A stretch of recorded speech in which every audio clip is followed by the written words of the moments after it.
Rolling. This is the testimony of Ramesh Balwani going on the record in San Francisco, California at 9:03 a.m. on August 9th, 2017.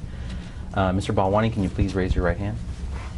Do you swear or affirm to tell the truth, the whole truth, and nothing but the truth? I do. Can you please state and spell your full name for the record?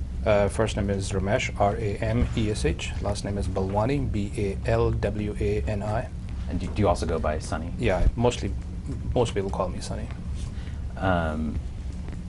My name is Rahul Kolhatkar. With me are Jessica Chan, Michael Foley, Jason Habermeyer, and Monique Winkler.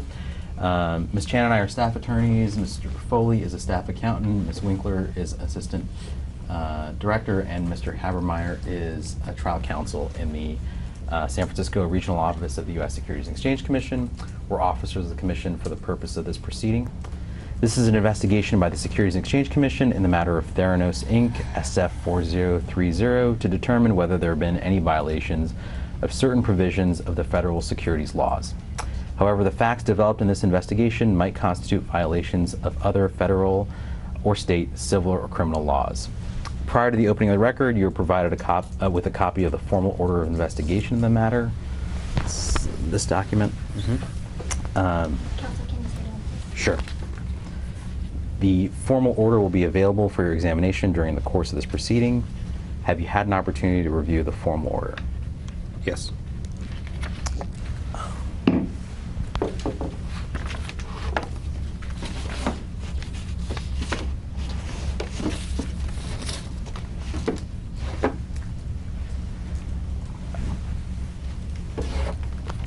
In connection with your subpoena, you were also provided with a copy of the Commission's Form 1662.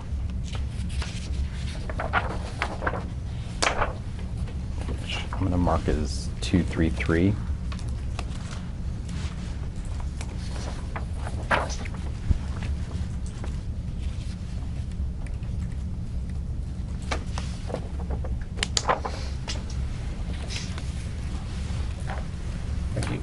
So for the record, Exhibit 233 is a copy of the SEC's Commission Form 1662. Have you received the copy of Exhibit 233 before? I may have, but I don't recall reading this. Have you had an opportunity to review it in the past? I don't recall. Well, why don't we go off the record briefly at 9:05, and if you want to take the opportunity to review it with your client, with your attorney, you can.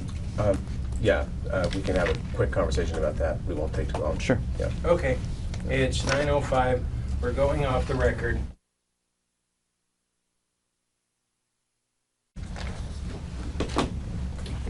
Rolling. Back on the record at 9:07 a.m. Mr. Balwani, after each break, I'm going to ask you a question, which is just to ask if we had any substantive conversations during the break. Did we have any substantive conversations during the break? With the Commission? With me? No, did not.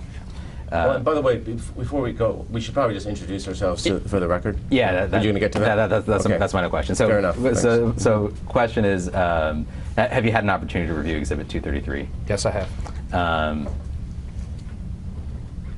Mr. Balwani, are you represented by counsel today? Yes, I am. Would counsel please introduce themselves? Hey, I'm Jeff Cooper Smith with Davis Wright Tremaine, representing Mr. Balwani. And with me is John McKay, also representing Mr. Balwani, Kelly Gorton, same, and Mr. Jim Topinka, who's also representing Mr. Balwani. Mr. Cooper Smith, this is a bit antiquated, but we also asked for a firm address and phone number still. Okay. Yeah. So this is the San Francisco office. I'll let Kelly speak to that. 505 Montgomery Street, Suite 800, San Francisco, California, 94111. And do you represent Mr. Balwani in his personal capacity? Yes, all of us do. Mr. Balwani, have you been deposed or given testimony under oath before? I believe I've done that once before. When was that? I think it was either 2003 or 2004, and it was right here in San Francisco. So this is sort of similar to deposition or a testimony under oath, but I just want to give you some sort of basic ground rules that I'm going to be operating off of and want you to be aware of. Does that sound okay? Yep. So first, the court reporter is going to be recording and transcribing what we say today, so it is important that we talk only one at a time. I'll try and wait until you finish an answer to my question before asking my next one, and I ask that you please do the same for me. Does that sound okay? Yes. For the same reason, it's also important that you answer audibly rather than responding with gestures or nods. Is that okay? Yes. Even though this is a somewhat less formal setting than a deposition, the oath that you just made has the same effect as if you were testifying in court and carries with it the same penalty for perjury. Do you understand that? I do. It's also a crime to knowingly present false information during the course of this investigation. Do you understand that? I do. If there's any question that I ask that you don't understand, please let me know so I can repeat or rephrase the question. If you don't ask me or tell me that you don't understand, I'm going to assume that you understand the question. Is that okay? Yes. If you need a break at any time, please let me know and we'll try to accommodate you. Generally, we'll ask that you answer any pending questions before taking a break. Is that okay? Yes. Is there any reason why you can't give full, complete, and truthful testimony today? No. So Mr. Balwani, when was your last communication with Elizabeth Holmes? I think earlier this year I had run into her when I was running. I had gone for a jog, and I saw her. We just said hi to her, and we moved on. That's it. So, earlier in 2017? Yes, probably January or February timeframe. And I guess other than Ms. Holmes hasn't given you any. Let me ask it more open-endedly. Has Ms. Holmes given you any instructions on what your testimony should be today? No. And I'm going to try not to inquire about any conversations you've had with counsel, and that's something that you should keep in mind kind of throughout my questions today. But other than your discussions with counsel, has anyone provided you with comments on what the substance of your testimony should be today? No.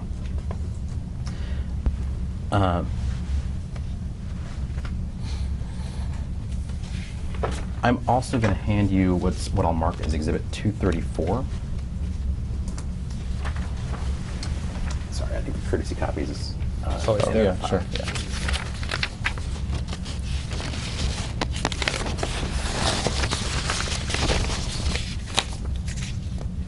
The last page. Yeah. Right. Mr. Balwani, do you recognize Exhibit 234? I do. Do you understand that it's the subpoena compelling your testimony today? Yes. And do you understand that you're appearing today pursuant to subpoena? Yes. So I want to get just a little bit of background information about you. I thought the easiest way to do that might be to refer to a document. So I'm going to mark as Exhibit 235, a multi-page document. For the record, 235 is a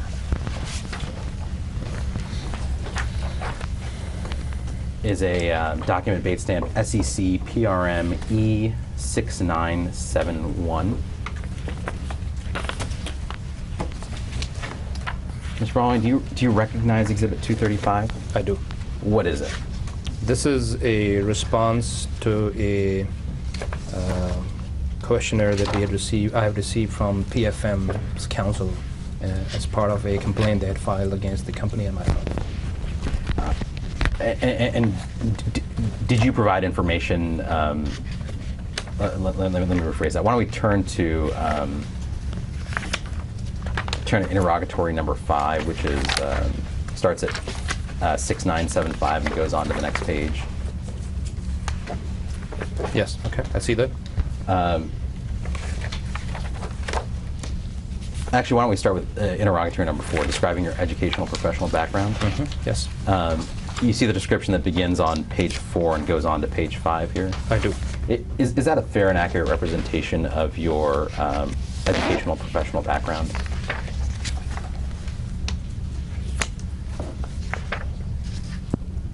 Yes, it is.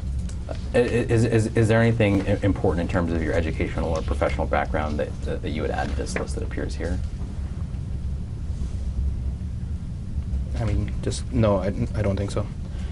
Have you been employed since you left Theranos? No, I have not. One of the items here is listed as commercebid.com. Yes. From 1999 to 2001. Right. What was commercebid.com? Commercebid.com was a startup that I had co-founded in '99, and it was a e-commerce, business-to-business e-commerce startup. It's a software company, and that we sold, I think, later that year to a company called Commerce One. And it was at that time a very large e-commerce company, And we sold the company in December or January of 2001. I forgot which exact month. And then I stayed at Commerce One as part of that transaction. And I guess, were you a part owner of the startup that was sold at Commerce One? Yeah, I was the co-founder, so I was part owner. Okay, and so I guess what proceeds did you receive from the sale to Commerce One? I don't remember exactly what, but it was tens of millions. So I guess I've seen reference to Commerce Bid being sold for about $350 million. Is that accurate? Yeah, I think I don't remember the exact number. This is about 15, 20 years ago, but the total size of the transaction was about that. And was it a mix of cash and equity, or? It was very little cash. It was, I think, $4 or $5 million in cash, and the rest was equity. And after you left Commerce One, did you retain equity in Commerce One then? I think I had sold pretty much everything. I doubt if I retained anything. If I did, I probably sold it right after I left, is my recollection. Okay, so I guess my main question is, you didn't continue to be involved in any way in Commerce One after you left? I was not. If you take a look at interrogatory number 6, which is a couple pages later in Exhibit 235, Yes. there's a question asking you to identify all email addresses and social media accounts. Do you see that? Yes, that I've used since January 1st. Yes, I see that. Since January 1st, 2013, right? Correct. And you see the answer that's provided on page 6 and 7 of this document? Yes, I do.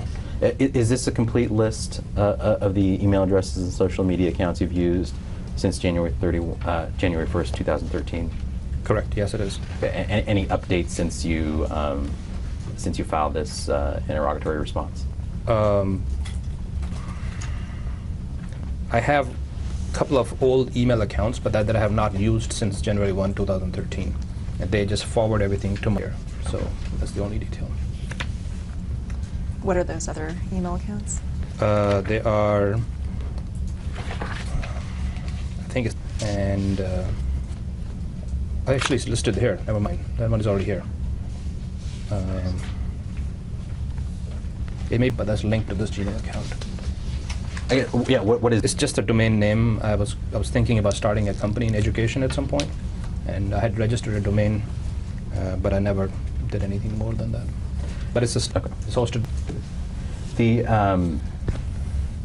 interrogatory number 7 references your ownership stake in Theranos. Yes. And you provided the answer provided here is that you currently own Class A common stock, as well as the fact that the company is committed to issue RSUs. Correct. Does that continue to be correct? It continues to be correct. The company has not issued those yet, and I have not asked for it yet, but the information is complete. In other words, you haven't done any secondary transactions with respect to your Class A Theranos shares? No, not now, not ever.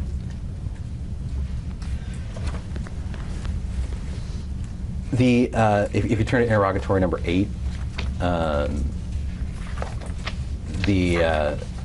there's a question concerning your salary and compensation from Theranos. Yes. And it looks like your response lists a salary and the stock options that are listed in response to interrogatory 7.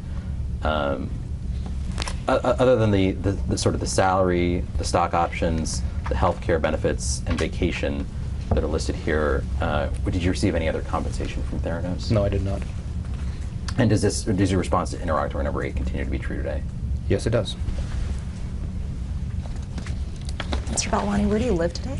And what are some of the phone numbers that you use? I only have one phone. That's the cell phone number here listed here somewhere, I think. I used to have a landline that I disconnected a few years back, probably 4 or 5 years ago. What was that landline? Okay, you can put Exhibit 235 to the side. So I want to turn to the main reason why we're here today, which is to talk about Theranos. Can you just give us some background on when you first met Elizabeth Holmes? Sure. I met Ms. Holmes. We were both, so I had gone to, seemed like a good place. And Ms. Holmes was there, listening there. I guess can you place that in your I guess in your career mindset at the time, you just sold this company for a significant amount of money. What made you decide to go to business school and to study Mandarin at the time? Well, I mean, I was fortunate that I had some success in business, but my passion has always been to study more education. I wanted to do more and contribute more. So I had started my MBA before I sold the company, and then I dropped out to focus on my company. But now I had more time, so I wanted to go and finish my education. So I was doing my MBA when I decided that at some point I want to do more work in China, potentially even live there for some time. And that's why I went to Beijing and studied Chinese. And I guess what can you recall from kind of those first interactions? I mean, was it in a class setting or was it social setting? Well, we were living in the dormitory on campus, and her room was, I think, all the foreign students from Berkeley, and actually went there as part of the Stanford program, Stanford summer program. So all of the Stanford students were on the same floor, and her room was somewhere on the same floor. So this is how I met her. Our interactions at that time were friendly. We had conversations. She was very famous in the Stanford Chinese program because the entire department knew about her Chinese, her skills, and so that's how when I first met her, I'm like, oh, you must be the Elizabeth Holmes, and so that's how we formed a friendship there. And at the time, when you're in Beijing, were you discussing was she discussing anything about Theranos or starting a technology company? Not in 2002, but even back then, I had shared with her my background that I had just finished my startup, and I'm doing Berkeley, but I was going to do the same thing again because this is what I want to do. And she told me that this is what also is her passion, except that she wanted to do, I think, something in healthcare, but nothing specific to Theranos at that time. And I didn't pay much attention, to be honest, also. And to the best of your recollection, was it specific to work with blood at the time, or it was just more generally healthcare with the focus? I think it was, at that time, my recollection is generally healthcare. So when did you first hear about her interest in starting a healthcare company focused on blood testing? I think it was later. In 2003, I think we met again, and that's when she was doing some work in Singapore at that time. I don't recall the details of which lab and where, but she was thinking about lab testing and blood testing at that time. And were you in Singapore as well at the time? No, I was actually in Asia. I was in Thailand. I guess, when did you first hear kind of that she wanted to start a company? I think the firm recollection is 2004. So I finished my MBA in 2003, and then right after that, I applied to Stanford for my computer science degree. And so immediately after my graduation from Berkeley, I started studying for my GRE so I can apply to Stanford. And I got into Stanford March of 2004. And that's when I reached out to her and saying, hey, guess what? I'm also going to be joining Stanford. And I believe she was thinking about dropping out at that time, or she may have already dropped out. I don't recall the exact details. And that's the first time I heard about it. At the time, had you expressed any interest in joining the company when she was first starting to talk about the company? No, I didn't express joining interest, but I expressed a very strong interest in what she was doing. I thought, I had some exposure to diagnostic testing. So I started digging into this thing, saying, why is it the system the way it is? But I didn't think I was going to be able to do anything because it seemed like a complex problem to me back then. So when I met with her and she says she's doing something in diagnostic, I thought this is a great idea. You should do it, and if you have the passion, continue. And did she say what her goals were in the diagnostic space? Yeah, she was very ambitious, and we both discussed a lot about how our entire healthcare system is focused on disease care. We were focused on catching diseases when it's too late, and we cannot, even though most of these diseases can be caught if you just catch them early and you can do something about them. So her vision was to try to see if she can change the paradigm from catching the disease too late, not being able to do anything, and shift it to early detection and prevention. So even 2004, she thought, if we can get the information to the patients or the physicians, or both, in time, early on, we can change the healthcare system from $4 trillion and continuously going up to empower the individual, empower the patient, give them information so they can take control of their own health. So that was her passion from day one, early on. And did you think that sort of message from her remained consistent from the time you first heard about the company until the time you joined? Yes, very consistent. And I guess you joined in 2009? September 1st, 2009. Between that time you first heard about Theranos and the time you joined, I guess, what else did you hear about the company?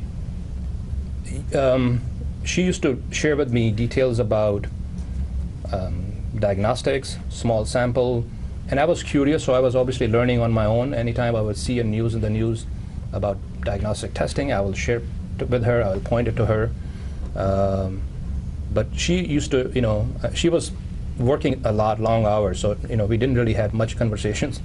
But she did share with me the impact small sample is going to make, and how access and low prices and cost and transparency are just unheard of in healthcare. And obviously, through first-hand experience, I knew that already. So it was more of a general conversation that we were having about, trying to solve this problem about instead of watching people die, maybe entrepreneurs and technology should come to help and see if we can catch diseases early and provide a better quality of life. I guess, did she ever invite you to join the company before you initially joined in 2009? No, she didn't exactly say that, but we used to think about the tremendous impact software was going to have on the world. And my background is software, and the more I looked at this problem, maybe because, when you have a hammer, everything looks like a nail. To me, this looked like the software problem, the healthcare. And the more I dug into it, the more I was convinced this is a pure software problem. Of course, there's diagnostics and other things to that, but software was going to be the key of how this is going to grow. And when I spoke with her, and my background is machine learning, and we talked about how this data comes in, and why is it that there's so much health data and nobody's doing any data mining on it to see what are the patterns. Can you, just like Google Maps, you can see a car driving and we can predict how, when you're going to get somewhere.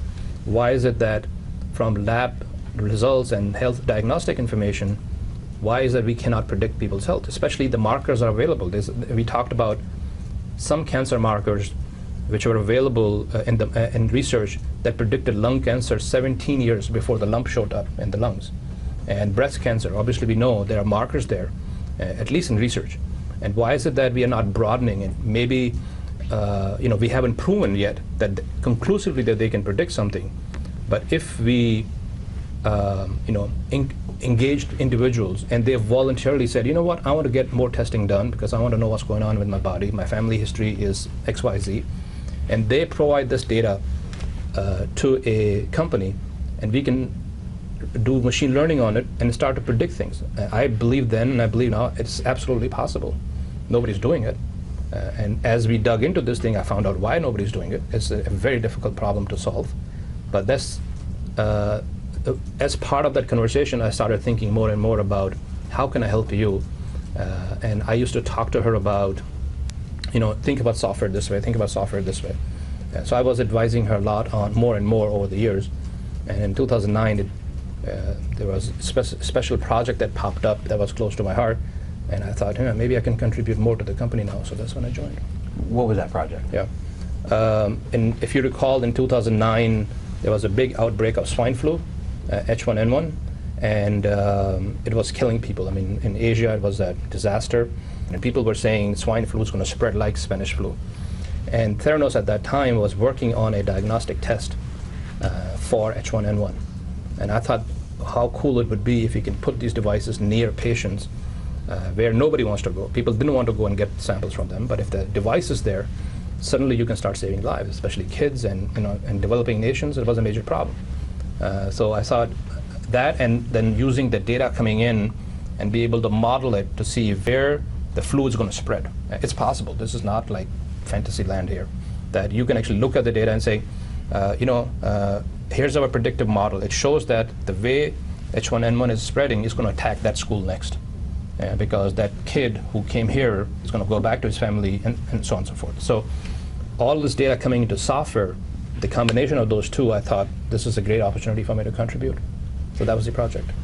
In that 2004, 2009 time period, were you getting updates on this? So it sounds like your focus was software, and that's what we saw your main contribution was. Was she describing the company's hardware and sort of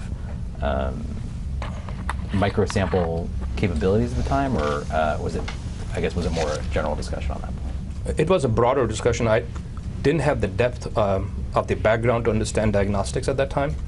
So it was a general discussion. I knew that they were doing finger sticks. I knew because we had discussions around that, but I didn't understand the hardware. I saw the hardware, but I didn't understand the hardware. I clearly didn't see the box inside out. What do you mean by the box? Sorry, the TSPU, sorry. And by TSPU, do you mean like the... At that time, it was TSPU 3.0. And does TSPU stand for Theranos Sample Processing Unit, okay. Yes. Did you sign an NDA with Theranos before you joined the company? No, which is why we were not discussing the specifics of what was going on in the company. When did you see the TSPU then? I don't recall the exact date, but I think it was before the company, before I joined the company. What did it look like back then? It was still a small device. It looked like a microwave oven, like a small coffee machine. So it's about, actually, it was 14-inch tall, 6-inch wide, and I think about 12-inch deep, approximately. I guess those are pretty precise descriptions of dimensions. Is that one thing I'm going to try and distinguish is just your memory at a certain point in time versus what you've come to understand based on prior events. Is that kind of what you've come to understand that machine is sized like based on your work at Theranos? Yes, now I know the size because back then I didn't take out the tape and measure it. But it looked about, I could see it that looks like a microwave oven or small microwave oven, I must say. So you joined the company in September 2009. Yes. What was your role when you joined the company? So what happened was in the summer of 2009, when we started talking about the H1N1 project, I wanted to join. That was also the time when the company was very low on cash. If you recall, August 2009 was also the Great Recession. It turned out to be the bottom of the recession, but at that time things were still nosediving across the world. So company was low on the cash, and I knew this mission and what company was trying to do was paramount. So I offered to help the company, and I met with board members, and long story short, I ended up giving a $13 million or 12 or 13 or $14 million personal loan. I guaranteed a loan to the company. It was interest-free. I didn't get any stocks in exchange for that. I didn't get any warrants. It was a good faith loan. So as part of that, I joined the company. I met with the entire board, and then we decided that my focus initially was going to be this H1N1 project, so I can add immediate value. But I came in initially in the title of vice chairman. However, over time, I was fully operational. I was working 7 days a week right off the bat. Just my nature, unfortunately. I was in an operational role, and I think some point after that, 6 months later, when I had decided that I'm going to stay here for the long term, and board said, absolutely, you must, they made me the president and COO. You'd been in this in the computer science program at Stanford from the 2004 period to the 2009 period? Yes. And you decided to leave that program in order to join Theranos? I dropped out, yes. Yeah. When you first joined the company, I guess, what was your understanding of what its business strategy was? When I joined the company, there were 45, 50 people in the company. So it was a very small company. It was more about what is the mission and the vision of the company necessarily, and not necessarily the strategy. I think the strategy was still being formed. So I didn't pay much attention to what was the strategy. I knew they had a product. It's in diagnostic space, small sample, potentially near patient at some point. And I could kind of visualize and spin my brain to see what could be done with this product. So I don't think it was necessarily the strategy that was the reason I came. It was more the vision and the possibility and the potential. And you mentioned sort of the company had a product. I guess what was its product when you started? Yeah, I mean it was a solution stack. There was the sampler processing unit. Then there were some components that consumables, cartridges that went into the sample processing unit that contained the reagents and a bunch of other chemistry. Company also used to have a small sample collection type device to be able to wick the blood from finger, and then there was a lot of software on the back end.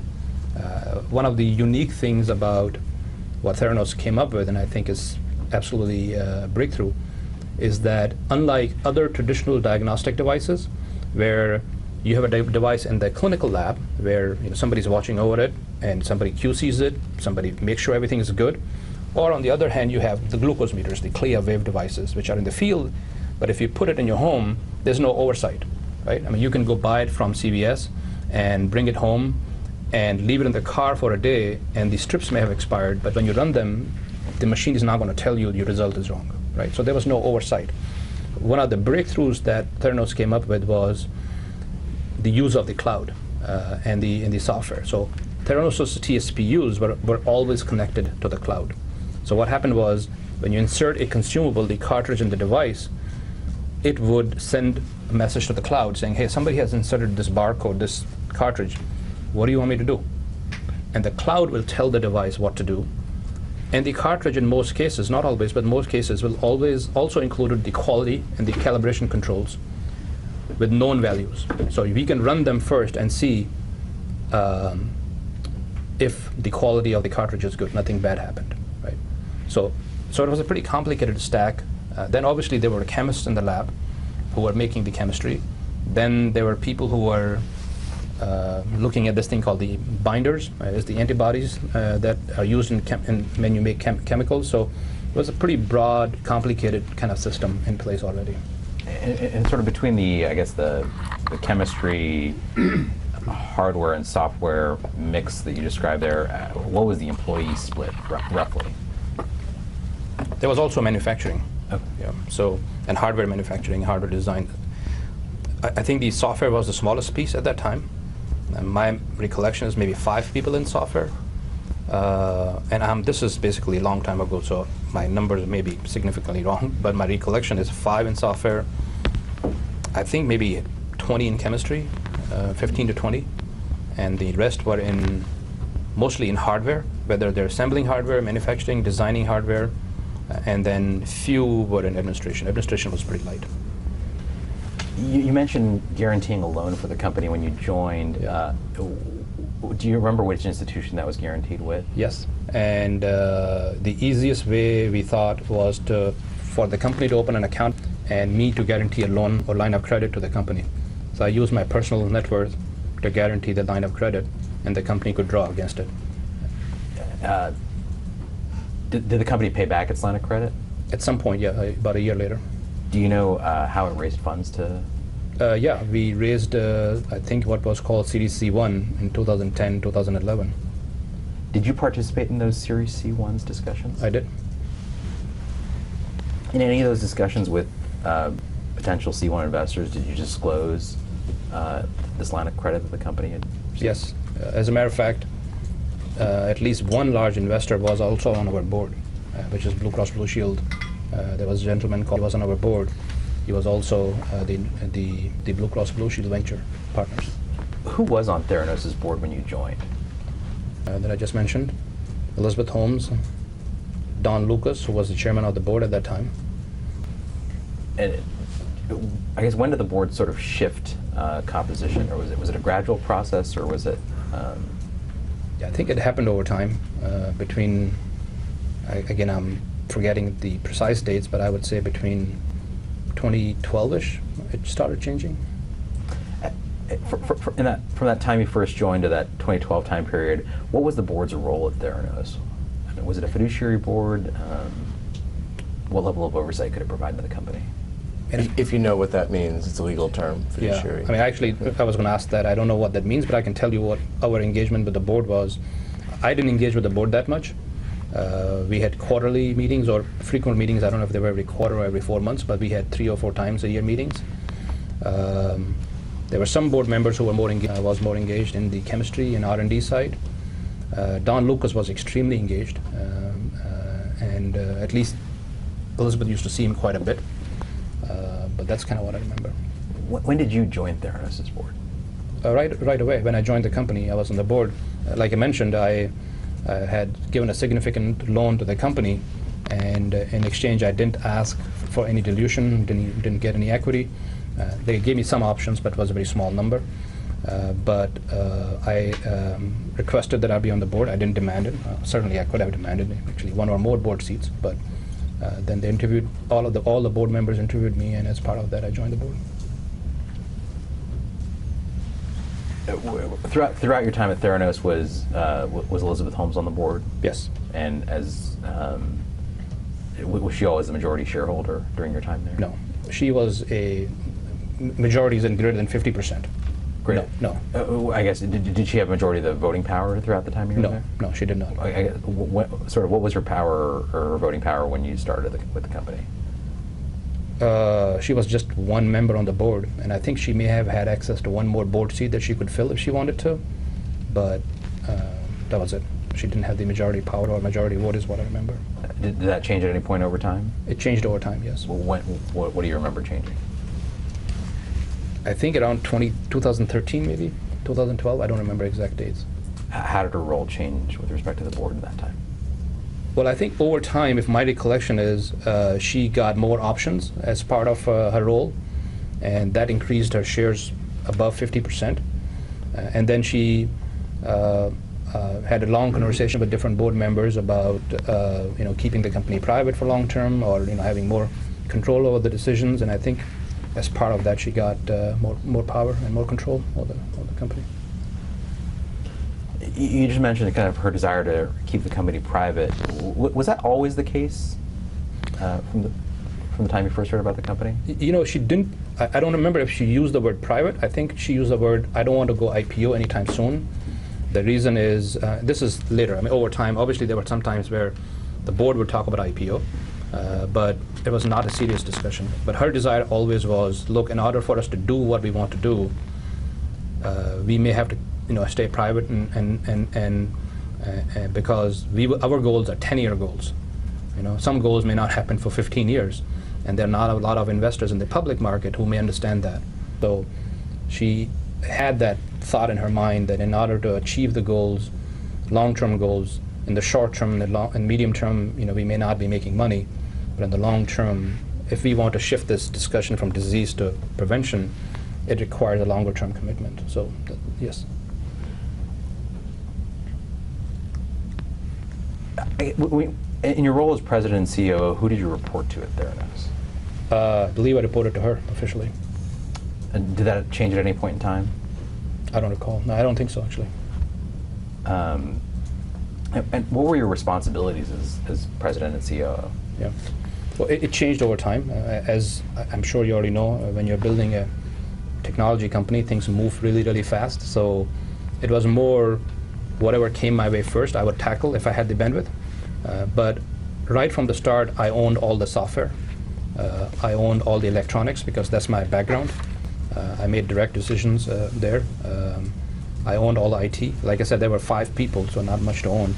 But I started putting my vision in place about what this software is going to do over the next 10 years in the company. So software, IT, electronics fell under me. Sorry if I could interrupt you there. What do you mean by electronics? So as part of our automation and a lot of the work that we were doing, whether in robotics or TSPUs, anywhere required electronic boards, kind of like motherboards in the computer. At Theranos, we used to design all of our boards, pretty much all of our boards, which is a pretty significant undertaking. But we designed all the boards, a lot of even the chips. We kind of either designed it or we picked custom chips that fit our needs and then designed more circuits around it.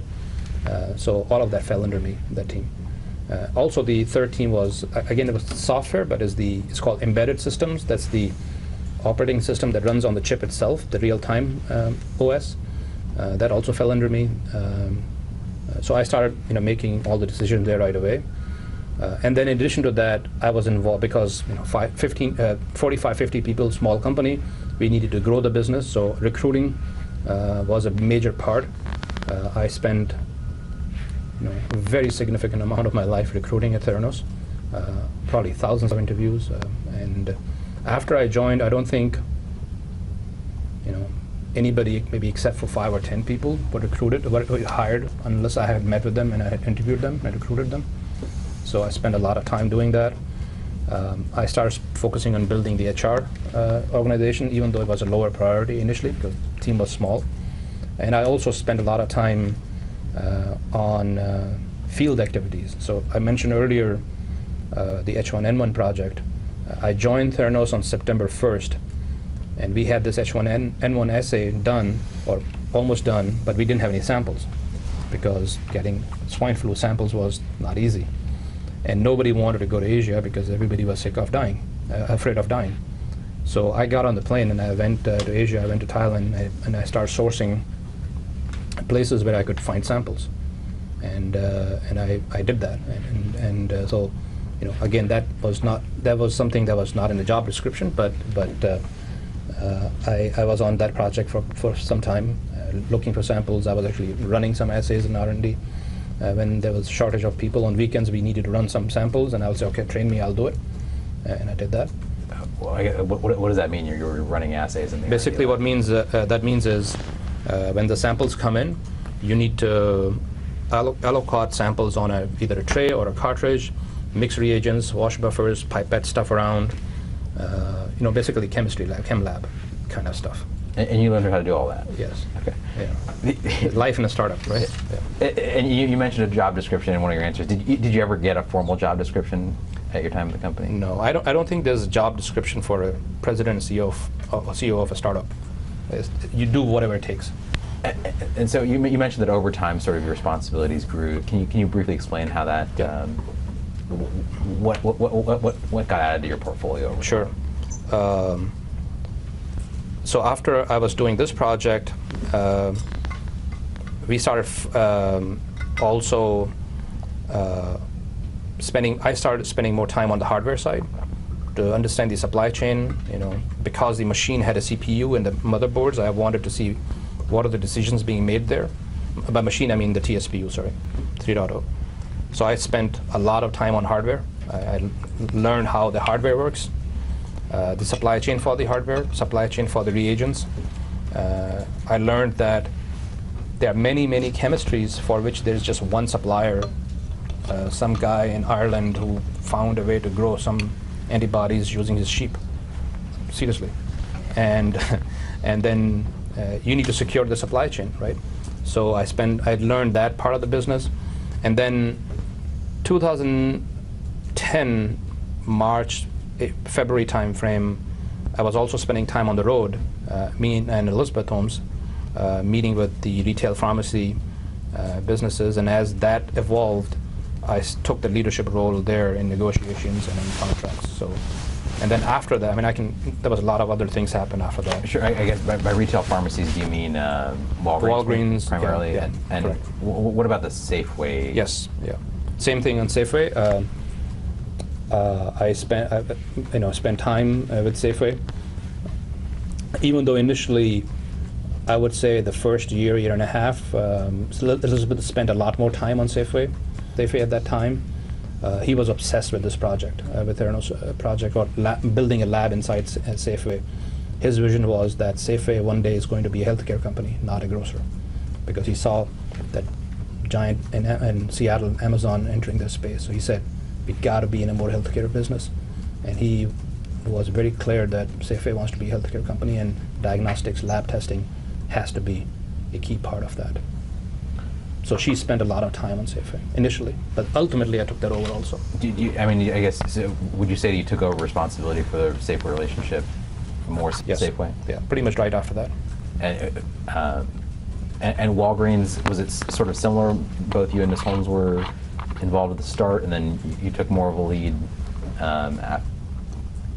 Yes, it was similar. However, in Walgreens' case, I was deep into Walgreens from the start. So unlike Safeway, where she was spending more time with Safeway, with Walgreens, I was spending at least as much time as her on Walgreens from the start. What about Theranos' relationships with pharmaceutical companies? What were your responsibilities in that space? Not much. A lot of the work that was done before I came. I did make a couple of trips to meet GSK in Europe, and there was another Sanofi Aventis in London. We had met with them, but I didn't understand that business at that time. I was too new. This is early part in 2009. I was just kind of sitting there learning to see how things are progressing. And did your responsibility for Theranos' relationships with pharmaceutical companies change over time, or? No, they didn't. Was Elizabeth Holmes primarily responsible for those relationships? Yes. What about with the Department of Defense? What were your responsibilities there? I would say similar to pharmaceutical companies. Most of the work with DoD or the Defense Department was done before I joined the company, so I didn't have the background. I may have participated in a few meetings when somebody came, because we were such a small company that Elizabeth Holmes just sitting by herself sometimes was not appropriate. I wanted to at least be taking notes or being there, and so in some DoD meetings I sat in, but again I didn't play a bigger role there, of negotiating or dealing or even understanding the projects. What were your responsibilities with respect to the company's financials when you early on in that president CEO role? At that time we had a controller in the company, so she was in charge of all the financials. Initially I didn't spend any time on financials. There was too much to do and there's not much finances. I had loaned the money to the company, so I knew about the finances. I didn't spend much time there. Even over time, I used to get updates from about what's the cash position. I mean, that's kind of where my eyes were, how much cash we have. But I didn't spend much time in financials till then. Around 2010, when we started engaging with the retail pharmacies, Safeway and Walgreens, I started building a financial model with the help initially from Safeway and Walgreens that I owned, and I owned till I left the company. By say you own, you mean you were the person responsible for the company's financial projections, as you just described? Financial model. Financial model, sorry. Yes. And what's the distinction in your mind? Well, I can tell you what I thought about financial model. It was a planning tool that I was using to see the potential of the business, and also it was basically a spreadsheet, Excel spreadsheet, literally, and that included a lot of the learnings that I was doing about the industry. How many patients typically come at Quest Diagnostics? That's another lab company in the field, or LabCorp. What's going to be the R&D burn expenses, and how many patients you can get in a certain location, how many sites you can have. So as those assumptions came in, I would just put all those data into this model and see how it changes the model over time. So I was using this as a planning tool, and some of the tabs in the model would spit out as the end result of changing any assumptions in the model. When you started with the company, in that sort of early, say 2010 to 2012 time period, did you share financial documents with the board at all, or? I mean, I think 2010 to 12, we would show the balance sheet, but it was part of the model. So I would often show the model to the board, pretty much almost every board meeting, just to show them how it is evolving. And so that was always almost part of every board meeting. So I would say yes. Who created the balance sheet?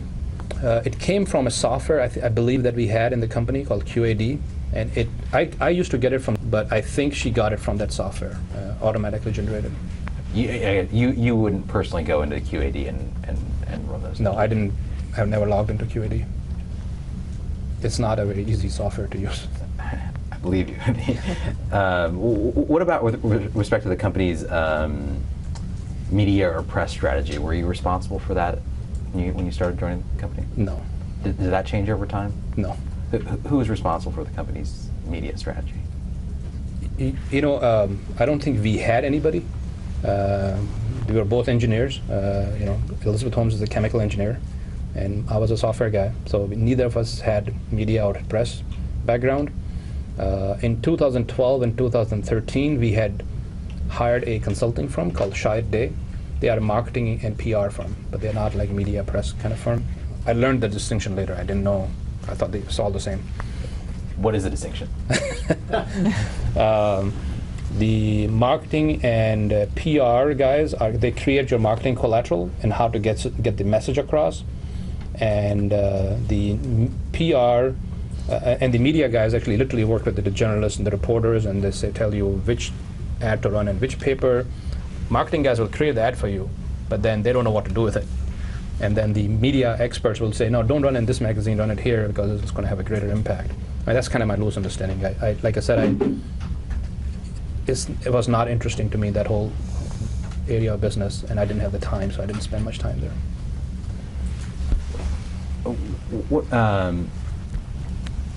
What about with respect to investor communications? What were your responsibilities there? So I think there are two pieces to that. One was the existing investors mostly interfaced with Elizabeth, but if they had a question which was about the model or anything else, they would reach out to me once in a while. But mostly the interaction with investors was with Elizabeth early on. Once we got into 2013 and beyond, there were a few investors who interfaced with me more. PFM is one example. And then in 2014 and 15, as we met with any investor, I would always be in a meeting. So before the investor invested, I would always be in the meeting, in most cases to answer their question. They have, but I was always in the meeting. At some point, did you come to supervise the development of the TSPU itself? Not officially, but I was so deeply engaged with it that I didn't do the R&D part of TSPU. That was something that was not my expertise. But I was engaged with the TSPU's timeline, project management, resources, what is needed where, and understood it fairly reasonably well enough to be able to at least understand in a meeting what people are talking about. I would not be able to set the direction of the TSPU in the future, but what was being done today, I could understand and manage. What about with respect to Theranos' other sort of hardware development, like the creation of the nanotainer? Did you supervise that process? No, I didn't supervise that. Who did? There was no one. The equation was very complicated. So unlike a software module or a bottle of water where somebody can own it, what Theranos was doing was so tightly integrated and so complicated that I don't think it was possible for one person to supervise it. So a lot of times, when we did meetings around nanotainers or CTNs, like capillary tube and nanotainers, the whole device, or the TSPUs, or even the chemistries, or in some cases software, we would always have multiple people in the room. So it would be for sure Elizabeth Holmes, for sure myself. Now obviously there were meetings where we were not available, but in general, we would be in the meeting. And there would be other people with expertise. And the reason was, anytime we made a decision that was a dumb decision, somebody who was an expert in the field will be able to say, I don't understand the whole big picture, but that piece is not going to fit there, right? So it was more of a collaborative decision-making environment. Ultimately, on many things, either I will make a decision or Elizabeth will make a decision. There's always one decision maker, but it was not a supervisor. It was not like a hierarchy where people report in a certain way. It was a very complicated product. As hopefully you have developed some appreciation that it was not possible for one person to supervise things. I guess overall, it sounds like you had a large number of responsibilities at the company. How would you describe Ms. Holmes' responsibilities as compared to yours? Yeah. So, she is in my opinion, a very brilliant inventor. So a lot of the meetings that we had around product, future of the product, detection systems, all of the things that went into the device, even things around software, like what kind of things we can be putting in the software. She had just amazing ideas. So she spent a lot of time with engineers and scientists, kind of picking their brain, discussing with them, and figuring out the strategy for the products, the technology for next 5 years, 10 years. And so this is kind of her expertise. Were there any areas of the company where you, other than the ones you sort of described in terms of the early stage, the early pharmaceutical relationships and DoD, any other areas where she was more familiar with the company than you were? I think over time, 2014 and 15, I was not spending as much time on the media and PR piece. So I would say, she was probably more exposed. I'm not saying that out of first-hand knowledge. I'm just guessing that she was probably more exposed. But I don't think there are too many areas. Who is responsible for the company's strategy with respect to hospitals? I think this was a mutual, collaborative kind of. As we learned, we would discuss, and the landscape was also shifting. And because of the Obamacare passage, the accountable care organizations became very interesting for us because these people are on hook if they don't save money. Unfortunately, in our healthcare system, as we learned, nobody really cares about cost. Unlike technology company where you come up with a cool product and it's cheap, people are all over it. And in healthcare, not the case. If you don't increase the cost of healthcare, seems like people are not interested. But accountable care was a good, positive development because these were hospital systems who were going to government and saying, give us a fixed dollar amount and we'll manage these patients for you. And kind of the good old days where doctors were responsible for keeping you healthy. And that was the thought behind ACOs. So when that happened, we thought, hey, this is a great place for us to showcase low cost, better access, transparency, convenience, patients like this. So it kind of evolved over time. But both of us were engaged in that. So with respect to managing and negotiating those relationships, you think you were equally involved in those discussions? We didn't spend much time on those. I would say yes. I mean, I made presentations and I met with a few people by myself once in a while, but mostly because the topics were so technical. They were talking about chemistry and biology and medical stuff. That was her forte. She knew that really, really well. So I would say we were both complimenting each other in those meetings. Is your answer the same with respect to discussions with physicians' offices? Were you both responsible for that aspect of the business? Well, if the physicians' offices were part of the hospital network, the health systems, then answer is yes. But if the physicians' offices were not, then I would say no. Those are more one-on-one kind of sales or negotiations or deals, and we had a sales team in Arizona that was doing that. Who was overseeing that team? I was. And who was, who was the head of the sales team? Yeah, we had a person in Arizona. You mentioned that you had a big role in Theranos' hiring of employees. Yeah. Did that go down to sort of the phlebotomist level? Yeah. You were involved in hiring all those individuals? Even the security guards. Why was that? Well, I mean, there are multiple reasons. I'll try to give you a short answer. When I was working at Microsoft, I was there for some time. I heard say many times the most important thing a manager does is recruiting, and I believe that. And there's a famous quote by Peter Drucker that says, "Culture eats strategy for breakfast." The point is, culture of a company is infinitely more important than strategy, and I believe that too. And the culture of the company comes from leadership, leading by example, and the kind of people you hire. And so I was absolutely obsessed with making sure we hire the right people. And what was happening was, a lot of the times our managers or team leads, because they really needed warm bodies to help them get the project moving, they would hire somebody that I knew they would regret 6 months down the road because they may not fit in the team. And they would tell me that after I said no to that person. They say, you're right, I shouldn't have hired this person. And so I started making sure that I clearly didn't have the technical background to interview every single person, but I had done hundreds of interviews in my life, and here at Theranos I did thousands.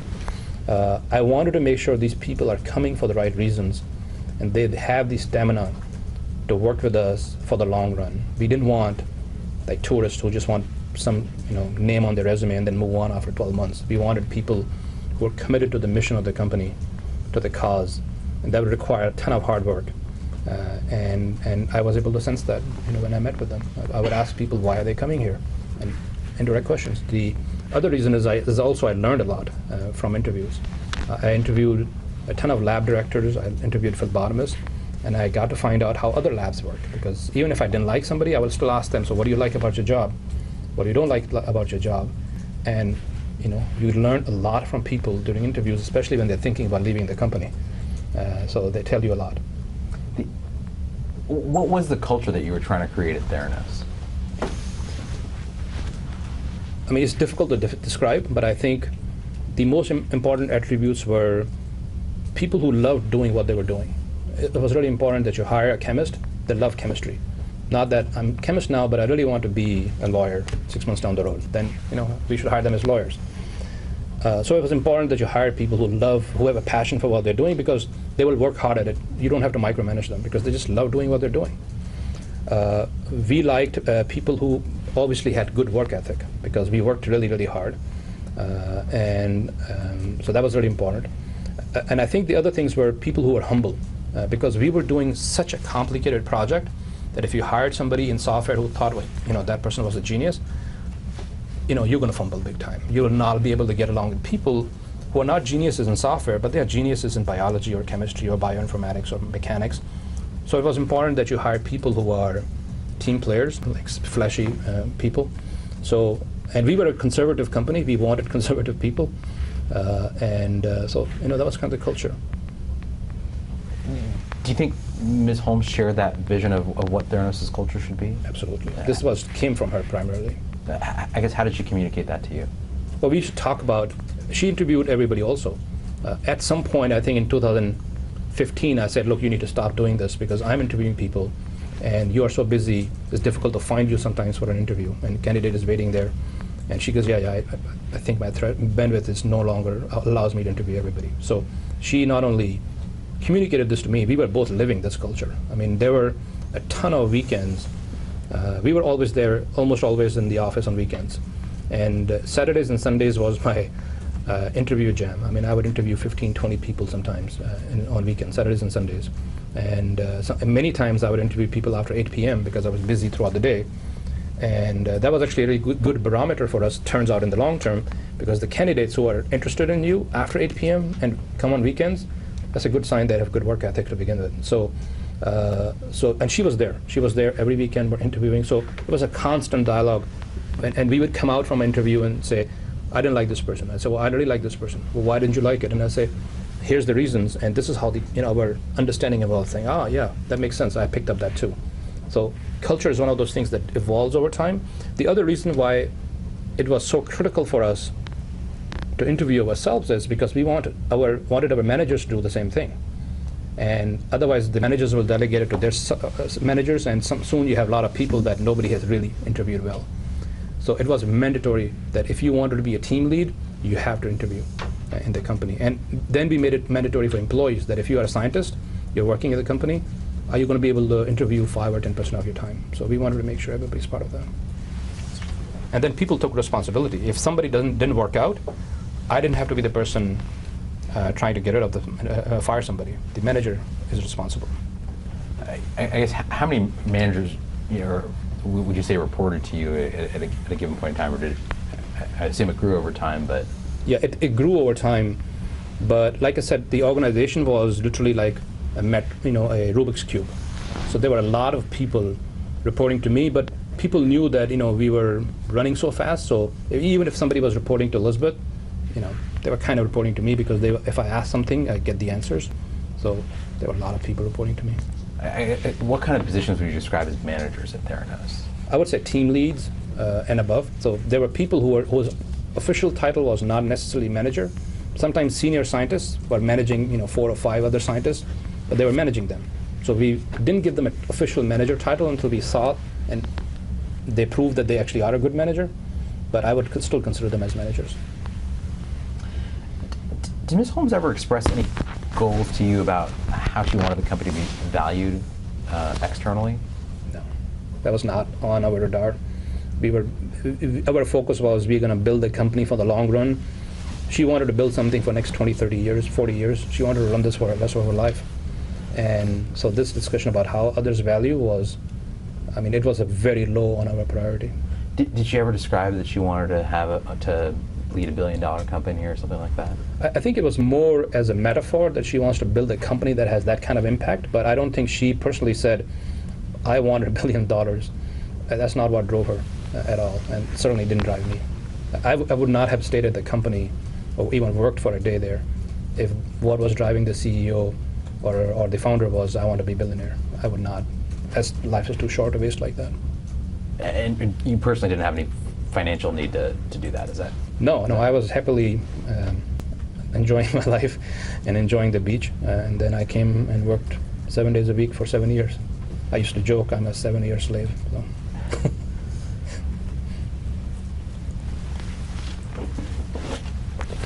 I'll hand you what I'm going to mark as Exhibit 236. And just for the record, Exhibit 236 is a document base stamp Balwani-2870. Thanks.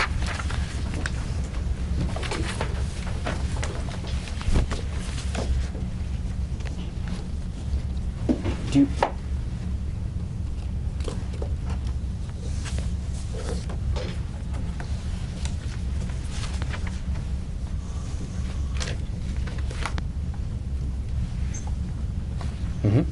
do you recognize Exhibit 236? It's an email from myself to Ms. Holmes and her response. And you see that it looks initially like you forwarded her an announcement of relating to Facebook's acquisition of Instagram. Yes. And it looks like you say very annoying. Did you mean annoying? Yes. Why are we not there yet? Mm-hmm. Yes. What did you mean by why are we not there yet? Yes. When we were under the radar, it was excruciatingly painful to recruit people, to bring people on board. And we wanted to grow faster. We wanted to add more engineers, more scientists, more computer scientists, especially in computer science. I was struggling hiring people. So the point I was getting across here from and this is a discussion we always have, is how much people should know about who we are and what we are doing. This is in 2012 still. And we were under this radar, under stealth mode. Had we hired more people faster, had people known that, hey, this is a company, they have a Walgreens contract, they have a Safeway contract, I think our recruiting would have been easier. And this is what I was referring to, is that when we recruit people, when we call people, nobody's even heard about us. So it was impossible to hire people. I guess, so what did Facebook's acquisition of Instagram have to do with, I guess, being under the radar or not? Well, that's because Instagram was not doing, in our opinion, anything as significant or important as what we were doing. And everybody was talking about Instagram as if it's the greatest thing ever. And my point was, people should be focusing on us so we can recruit more people. Her response to you is, I had the same reaction yesterday. What did you understand her to mean? Well, that was the constant conversation. The reason I know, or I feel that was the case here, is every time we saw how difficult it was for us to get traction in recruiting, and especially in Silicon Valley, this was our reaction, that these companies who are not doing anything really close to what we are trying to do, the impact we are making, they get all the buzz. And because of that, I used to interview software developers, and even reaching out to them, they would say, oh, no, I got an offer from Instagram. And I used to say, Instagram is not going to get you the kind of passion and satisfaction in life that we will. But so what do you guys do? And we couldn't tell them. So why was the company in stealth mode back in this 2012 time period? Theranos is in a brutally cutthroat industry from many directions. Had Theranos succeeded in laboratory services, we would have shaved off billions of dollars of revenue from our competitors. Basically, primarily that they make from Medicare and Medicaid. They overcharge Medicare, Medicaid. I don't know if you guys know that. So we knew we were going to get attacked in the marketplace as soon as we launch. And we wanted as much headroom as possible, as much runway before we launched. Stay under the radar, don't alert people what we are doing. The other thing is, a lot of the things we were doing were super cool ideas, how we were going to execute, not just the software, hardware, data, and so on and so forth, but our business strategy. That fact that we picked Walgreens and Safeway, and this is how we're going to grow the business, we didn't want anybody to know until we're out there, until we no longer can hide it. So that was the primary reason. And in your mind at the time, what sort of objectives did Theranos need to achieve in order to be able to make that transition from stealth mode to being more out in the marketplace? You know, if it was if I had control over it, we would still be in stealth mode. The reason is I wanted us to capture a couple of markets, a good, decent market share, you know, launch in Arizona, maybe Pennsylvania, and then when we launched in California is when people would get to know us more. Until then, ideally, people should have just assumed we were just another lab. I didn't want people to know the incredible software that was behind the company. And that we wanted to protect because, again, a discussion that Elizabeth and I used to have is, and we had this with many people, is our main competitors were not LabQuota and Quest. They were the competitors in the short and medium term. Our long-term competitors were Google and Amazon. And as a matter of fact, that fear came true in 2013 when we launched and we came out. Since then, Google has built this life sciences company, and they're spending $1 billion a year on that. Then I actually believe a couple of months ago, they actually renamed that to Google Diagnostics. So this was about data. I mean, for us, data was the gold. And the conversations, if you see with Walgreens, were all about data, or mostly about data, because of how we thought about data. So I wanted to keep us under the radar. Even if people knew who we were, we wanted them to think like we are this, you know, plain old lab company, like a yellow cab, just another cab company. I guess, why didn't Theranos stay in that sort of stealth mode? I think it became difficult once we launched, and unfortunately, you know, media just paid more attention to us, you know, than we were ready for. Did you and Ms. Holmes share the view that it'd be preferable to stay in stealth mode? Yeah, I mean, she was a CEO when we closed the round in 2011. I think we had $7 billion valuation even back then. And unlike other Silicon Valley companies, once they just raise a few $1 million, they will do a press release. And once they hit $1 billion valuation, of course, they do a bigger press release. And here we had signed a contract with Walgreens, and we didn't say a hush to anybody. It was our idea, saying, why educate others until we are ready?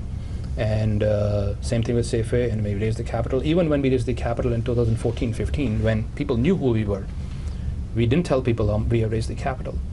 For us, that was a way to basically poke the bear, that now we have the resources that we will invest in our business and we can grow faster, and we didn't want to do that. So it was absolutely her thoughts and her strategy. So in your view, the sort of additional media attention that the company had in 2013, 2014, that wasn't something that Theranos went out and sought? No, I was hell-bent against media. And we both shared that vision. We didn't want too much attention. We didn't have any media person on our team. Like I said, we had literally one person on our company who was the communications director.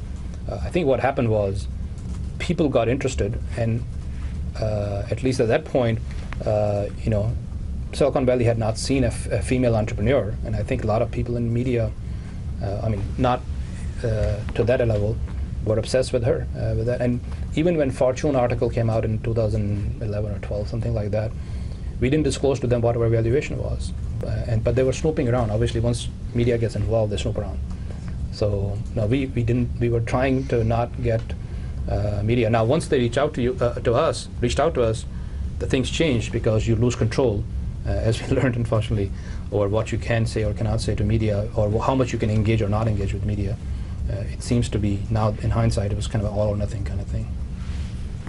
How did the media find the company then? Was there an event that took place that precipitated the media attention? Yeah. So what happened was in 2013, when we were launching with Walgreens in September, one of our board members, Mr. George Schultz, said somebody should do a simple write-up, not much in detail, about the company, and he knew somebody in media at Wall Street Journal, ironically. His name was Joe Rego. And he came, he spent some time with us, and he wrote just an editorial, but I don't think it was anything significant there. After that, we had a lawsuit against a patent troll who had been trying to steal our patents, and according to my understanding. And we had engaged a big law firm, David Boyce, Schiller, and BSF, and we won that lawsuit and wanted us to do a small article for Fortune. And we said, why do we need that? I don't think it's necessary. And he said, no, the reason I took this lawsuit is there are other patent trolls. You guys are a patent factory, and there are a lot of patents you haven't even filed yet. And there are people who are going to try to steal your patents. And so if we print a small article that you went after a patent troll, anybody who tries to steal your patents or patent trolls will think twice. So that was going to be the theme of that article. Initially, this is how it started. But I think that reporter, once he met with the company, and then I think he spoke with a few board members, got the wind that the company is valued at high valuation, and then he got obsessed with it. And this is how it happened. Was that? I don't remember the name anymore, but I think it was in Fortune magazine. Yeah. It's now good. Yeah. Why don't we go off the record at 10:22 a.m.? We are going off the record.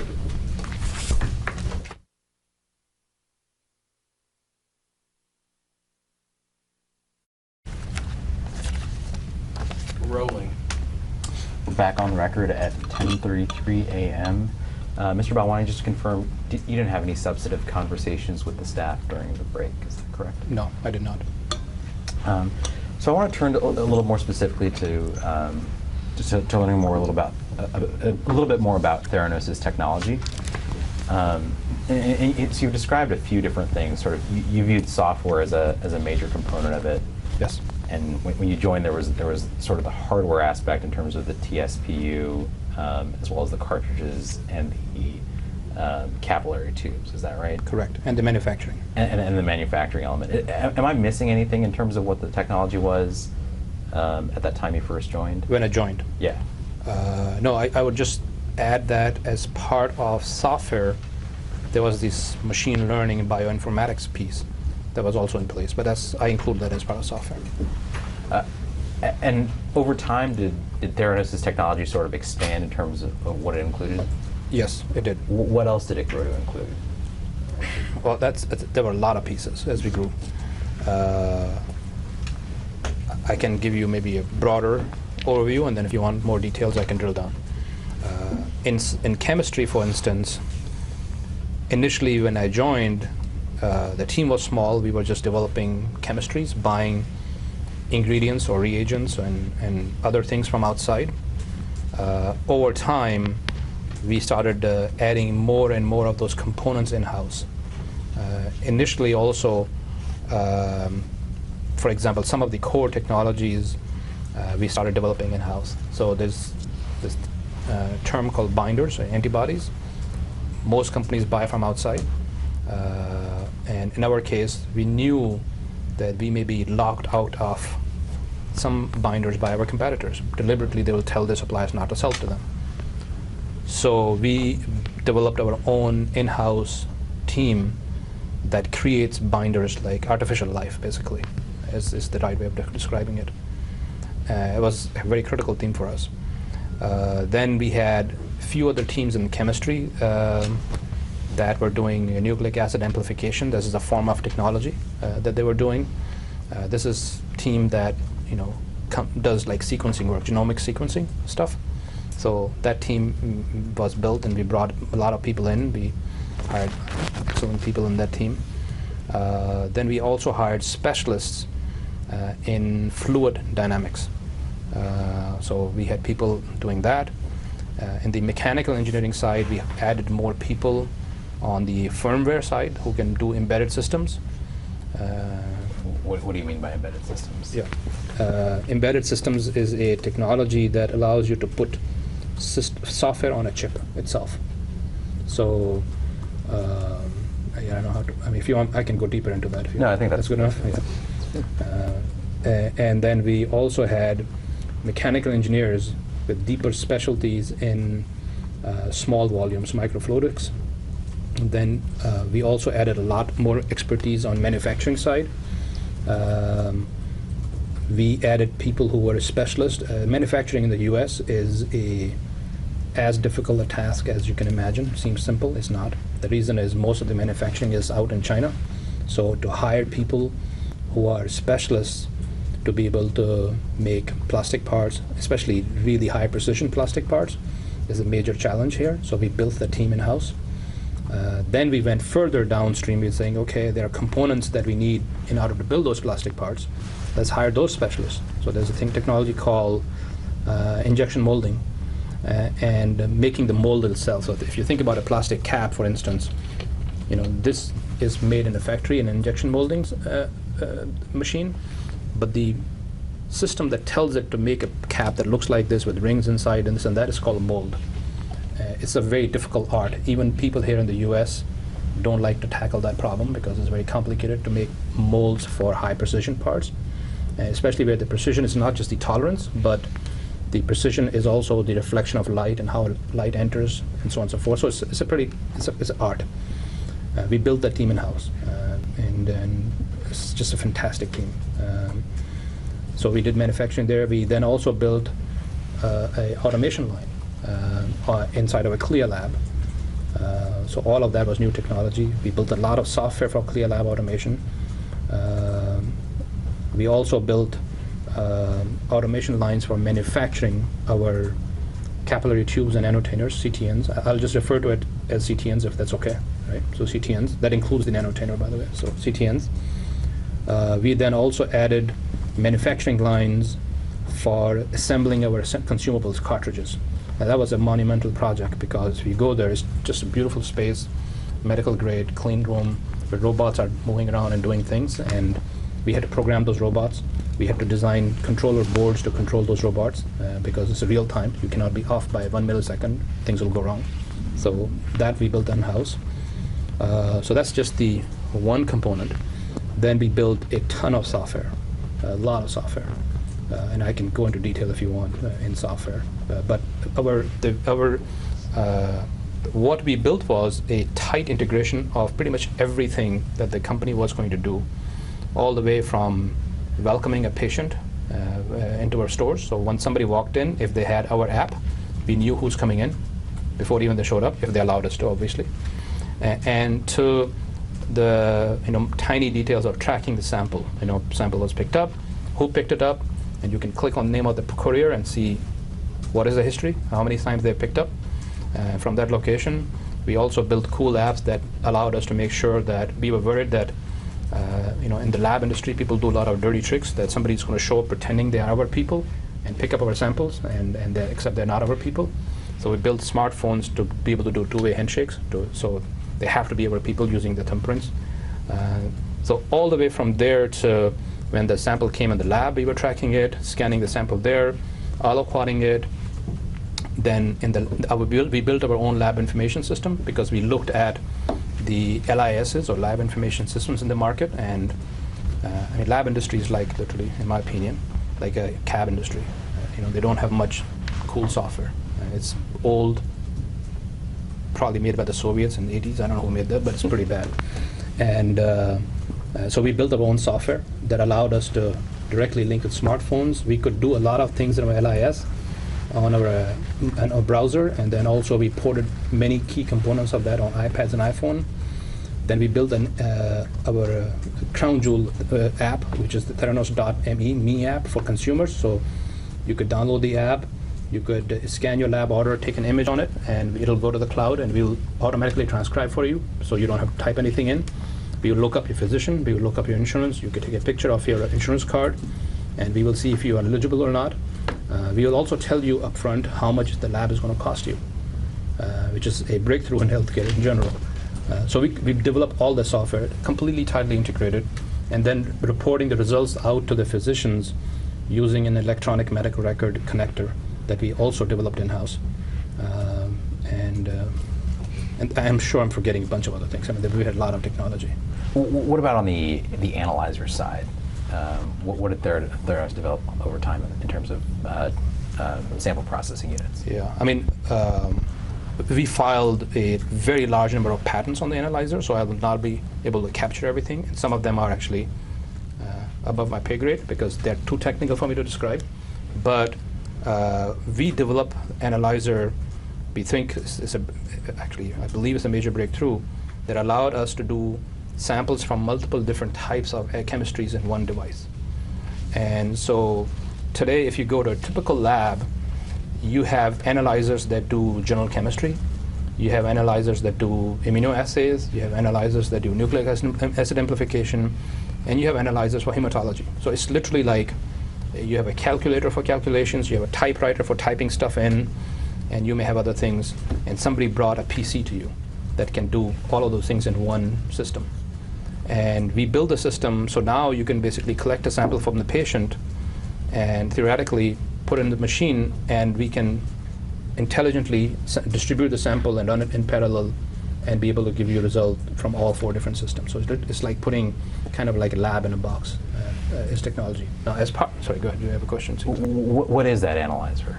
Or what was it called? TSPU 4.0, and obviously it evolved 3.0, 3.5, and then 4.0 had dozens of permutations. So 4.0, 4.0S, 4S, 4SV1. They were, sorry, should I slow down? Maybe. Yes. If you could just run through those one more time. Sure. So System 4 had many different versions. Think about Windows. Windows 3.0, Windows 3.1, 3.11, so on and so forth. Unfortunately, I brought that mindset of versioning products like this, like Windows from Microsoft, I guess. But so our products were 4.0, 4S, 4SV1, 4SV2, 4SP2V1, 4SP2V2, and I'm sure I'm forgetting half a dozen or a dozen more. So there were a lot of different permutations as we were tweaking and making the device better, and this was going to be a never-ending process. We just gave it a new version number, like iPhone, iOS. So you use sort of a software nomenclature to describe the different System 4 machines that you just described. I guess setting aside the sort of the software element, did the different 4 systems, I guess, look and function differently? Yeah, they were. Was the hardware different in the machines? Yes. Okay. Yeah, hardware was different. The electronic boards were different, and the hardware was different to what a non-trained person may say in a subtle way, but to the systems person, a person who is responsible for assays, would say pretty significant ways. So the hardware was different. Yes. And before we kind of go through those four system machines, you also mentioned kind of a 3.0 and a 3.5. Yes. What were those? They were early incarnations of System 4, for System 4.0. When did Theranos create the 3.0 system? 3.0, I think, existed before I came to the company. As a matter of fact, when I joined the company, 3.0 was the system in place. And then 3.5 was created, I think, in 2012-ish or 2013 timeframe. And then, but 4.0 we started working on back in 2010. Could the 3.0 TSPU conduct all 4 types of tests that you described? No, it could not. What could it? What could it do? Yeah, there were, and again, this is my understanding. I'm not a chemist, so I'm going to describe it loosely. But there is a class of assays called immunoassays and ELISAs. 3.0 could do those. Do you know what ELISA stands for? I have no idea. Okay. Yeah. It's a technical term, like it's a name. It's like chemistry name. I read it a few times, but I've never been able to memorize it. What about the 3.5? What could it do? How is it different than the 3.0? Yeah. 3.5 did similar things, like I described earlier. And in addition, we had also done a prototype of general chemistry in 3.5. But we were not using it for that yet. Okay, so it could do, in other words, the 3.5 could do immunoassays, ELISA, and had the potential for general chemistry? Yes. And then what were the different methods that were in the System 4? The remaining fourth one, which is the nucleic acid amplification test. Okay, and so then you described sort of a number of System 4 devices. Mm-hmm. I guess starting with a 4.0, what was sort of the original 4.0, and how did it change from the 4.0 to the 4S? You know, those I would not recall. I wouldn't remember those details because, like I said, there were small differences sometimes, and sometimes the board will change. Sometimes some robotics will change. Sometimes the gantry that moved inside out will change. So I don't recall exactly what was changing between those, dozen or so or 2 dozen versions. But I know, or it may be many of them are changing because we were constantly improving. So when, let's say piece number 1 was changing, then the team with piece number 2 that thought was done would come up with improvements, and we'll say, oh, well, let's just put it inside the next version. So it was kind of an iterative process. I guess I want to give you a couple terms and see if you can put it in the context of those devices that you just listed. The term Edison, was that a term Theranos used internally? Edison was a code word that was used for 3.0 version. And 3.0 version was the one that was existing before I came to Theranos. What about Minilab? Did you hear that term? Yes. Here at Theranos? What was that used to refer to? It was a loosely defined term. We had visited Johns Hopkins as part of our relationship with Walgreens, and they had used this term to describe our system. And then we started using it loosely, but we didn't, I don't recall ever referring to a machine like this is the final mini lab. It was, sometimes we will refer to 4.x machines as mini labs. Sometimes a prototype will be mini lab, so it was loosely used. The machine that, did you bring a machine out to Johns Hopkins for that? Yes. For that meeting? Yes. Do you recall what version it was? I believe it was either 3.0 or 3.5. I think it was 3.0. Okay. And did Theranos use Minilab to describe either of those 3.0 or 3.5 machines internally? People may have. I mean, like I said, it was a lot of these code names. Even Edison was the name of a room, was the name of a project. It was Edison 3.0. Some people even called 3.5 Edison 3.5. So we were not strictly enforcing rules around code names. People kind of use different names to describe different things. And I've also heard the term monobay and multi-bay. Mm-hmm. How does that fit into the nomenclature of the devices that you described? Yeah, at one point, so if you look at our TSPU, we wanted to, our goal was in the long run, this is going to be in the field. And we wanted to minimize repair and downtime, when we go service something. So we designed it as a, unfortunately I came up with the name. We designed it as a data center. If you go to a computer data center, you can just pull out a server and put a new one, and the cloud doesn't have to shut down, right? The Google doesn't shut down to replace components. And they call them blades, right? Those computers. And I use the same terminology for our 4.x machines. They were designed so that you can take out like the guts of the machine, and it was like a blade. I don't know if it makes sense. And then you can just pop a new one and then bring the blade home for service, but the machine, you don't have to replace the entire machine. So any machine that could allow us to do that, we used to refer to as monobay or multi, what was the other term you used? Multi-bay? Multi-bay, yes. So monobay and multi-bay didn't have anything to do with the number of samples you could put into the machine? No, you could always put only one sample at a time in TSPUs. So theoretically speaking, you could put more, but we never did. It was always one patient, one sample at a time. Why was that? Well, it was a design choice. It's like mainframe versus PC, right? When you, in the old days, non-mainframe, or even today, multiple people log in and they use the same at the same time. Multiple people are sharing the machine. But an iPhone, usually one person uses it. PC, one person uses it. And our thinking in that mind was that these devices are more personal, like PC devices. So just like ultimately, 10 years down, if you put it in somebody's home, they can prick a finger, put in the cartridge, shove the cartridge in. If you have to put 2 samples in, it complicates things. It is no longer a clear wave device, in our opinion, my opinion, because it's complicated. Average person doesn't know which blood went where. It's going to complicate the whole equation. So we decided that you can only do one. We will do one sample at a time. But however, the system was designed to do, many samples at a time if you reduce the number of assays. I guess how could I'm just trying to think in terms of the mechanics, how could the system, how could you put it in multiple samples at a time into one of these TSPUs? So there was a cartridge, and the cartridge had holes, right? And like I mentioned earlier, our entire system was designed and controlled by the cloud. We could create a new protocol very easily. And the protocol in chemistry means instruction sets to the machine. So we could send a new instruction set to the machine saying, instead of assuming blood is in just one hole, blood actually is in 2 holes, and there are 2 different samples. So it's just software. Now, obviously, there was more work involved in designing the cartridge, because if you're processing, let's say, 4 samples, you need 4 times the reagents and 4 times everything. Not necessarily 4 times, more.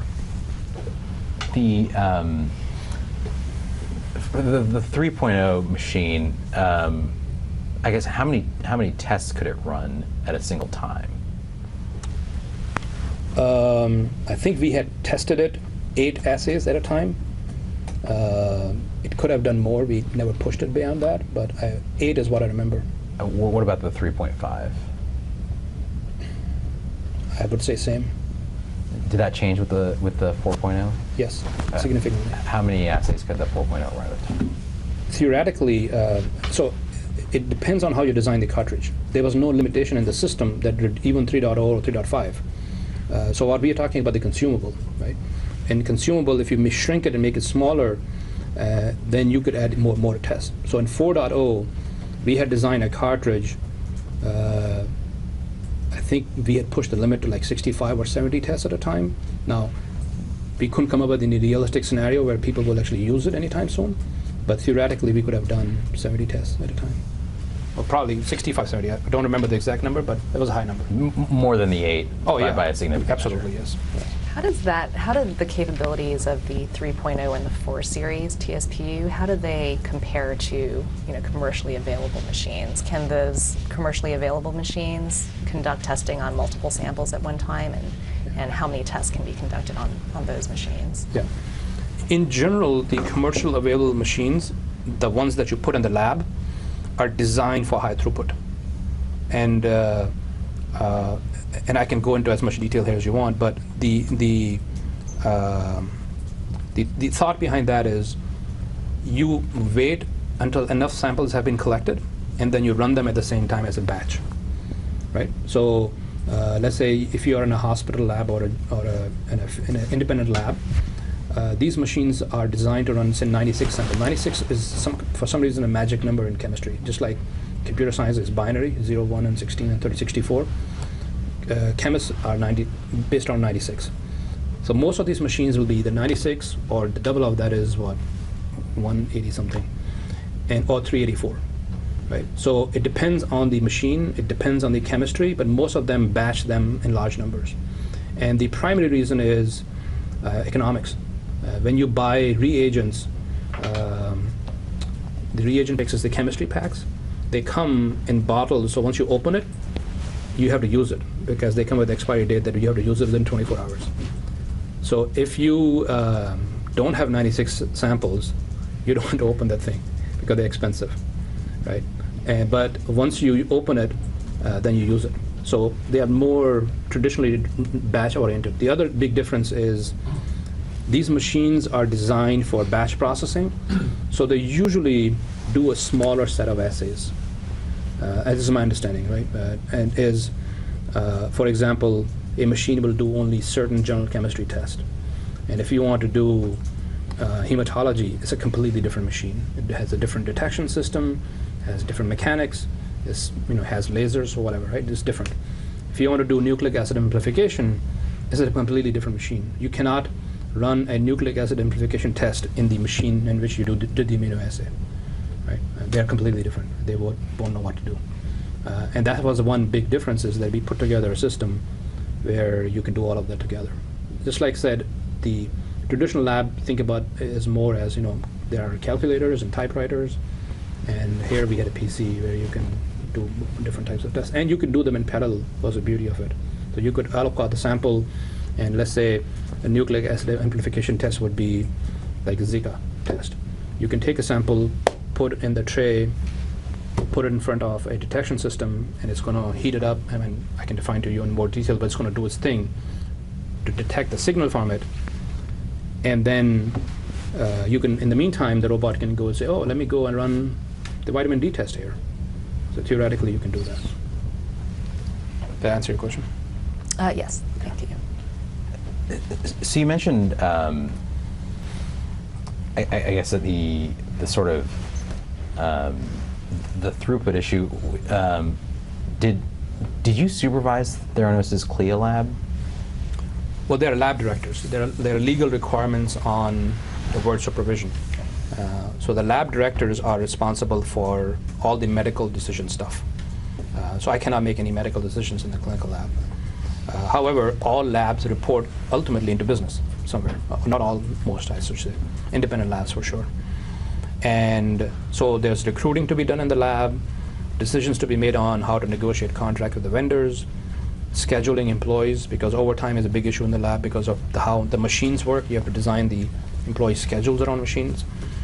So all of that came to me, reported to me, but there were other people managing it, but they did report into me. And who were, I guess, when did Theranos create a CLIA lab? Yeah. Our first CLIA lab was 2011. I forgot the month, but it was open in 2011. But it was tiny, very small. The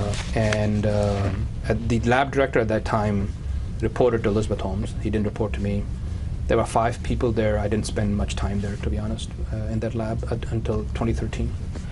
Why did Theranos have a CLIA lab in 2011? There were a lot of reasons. We wanted to be in the business of CLIA lab, is one reason. We also had a lot of samples we were developing in R&D that you have to run and compare to what the predicate device or the commercial machines say. In chemistry, one of the biggest challenges is what is the truth. For example, if I were to say, what is your vitamin D level, to say what actually is your vitamin D level is not an easy answer. It changes depending on which lab you go to. So what happens is people pick a predicate device that has been cleared by FDA and say, okay, I'm going to match my device to that because I know FDA has already cleared that. So this is why, and those devices run in CLIA lab. And they bring the structure and the SOPs and the rigor of a CLIA lab so that you know everything that is running is correct and right. By SOP, do you mean standard operating procedure? Yes, yeah. Who was that lab director that reported to Elizabeth Holmes? It was a person named, I think his full name was. And then did Theranos close that 2011 CLIA lab at some point in No. time, or No. it just continued the CLIA certification and grew the lab in 2013? Is that fair? Correct, yes. It was the same lab certificate. We opened in 2011, and then we started adding more and more capability to the CLIA lab. So following, who were the other lab directors at Theranos? Yeah. Also had a co-lab director who was working part-time with him. I forgot his name. He was a consultant. I mean, lab directors, it's not required that you have to be full-time. As a matter of fact, up until recently in California, a lab director could be a lab director for infinite number of labs. Now I think it's 5. So was our employee full-time on site. And we had a consultant whose name I forget. He was also a co-lab director. Then we had hired another lab director full-time. His name was, I think, around the time.